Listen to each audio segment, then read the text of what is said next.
Evelyn Glennie is back with us at Heinz Hall, the Pittsburgh Symphony, playing music by Composer of the Year Stephen Stuckey. His Spirit Voices. You gave the world premiere of this piece. Absolutely. Welcome back to Pittsburgh. We're delighted to have you. Thank you. Now, tell us about Spirit Voices.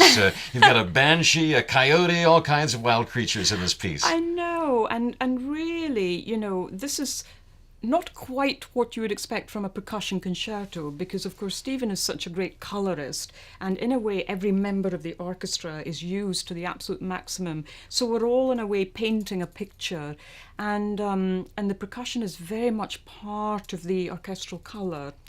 So we're not seeing fireworks as you would expect from a percussion concerto, but real beautiful subtleties there, and real quirkiness as well. So we have the beautiful sustained sounds that are often created from non-percussive means, so using a bow and bowing a tam-tam, bowing a cymbal, bowing a crotale, bowing the vibraphone, and then he has these sort of really twisted like sounds coming from brake drums and go-go bells and cowbells that are sort of so distorted with each other. So he's really twisting sounds there.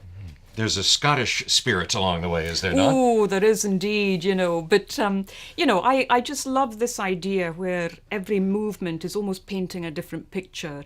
And that's what Stephen's so great at. You can experience his music and performances many times and you're always going to just notice something. Wow, oh gosh, that's interesting. So you're not going to walk away from it saying, wow, that was an incredible piece of music. It's much more subtle than that. And that's why I really like just to have the performances to delve into his piece. Now that you've had a chance to play it and you recorded it in Singapore, do you have a favorite moment that you think is particularly magic? Well, heavens, lots of favorite moments really. And I think that they can change all the time in a strange way because, once an audience is there in a performance, they're very much part of that performance and they do things to performers that never seem to happen in the privacy of your own four walls.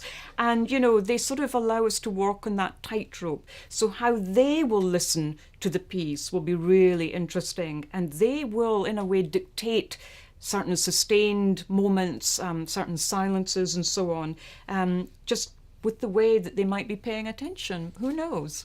How long did this piece take to come together, and how did you work with Stephen Stuckey? You gave him advice along the way? Oh, Stephen knows really how to deal with percussion. No real advice at all. He's just such a master of orchestral colours, and he really does his homework. So there's no advice from me.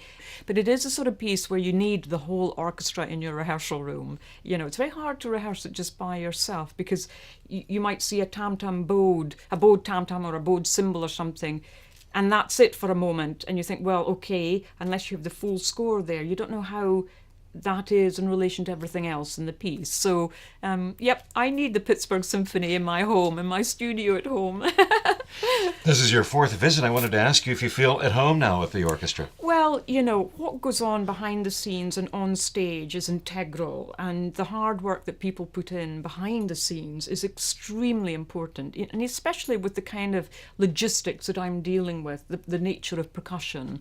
So, there's a wonderful crew here and a wonderful management team who really do understand that, and that's half the battle, making sure that you have time to just maneuver the instruments, experiment with the setup, and that always is different according to the shape of the stage, the size of the stage and so on, and where the conductor needs to be, and working with a conductor perhaps for the first time. All of that just needs time to just settle down, and there's real kind of patience, as it were, and understanding from the orchestra, and of course the quality of the musicianship, and it's just, well, this is a Class A orchestra, as we all know. It's a world-class orchestra, and for me, I just always get goose pimples every time I'm here working with them.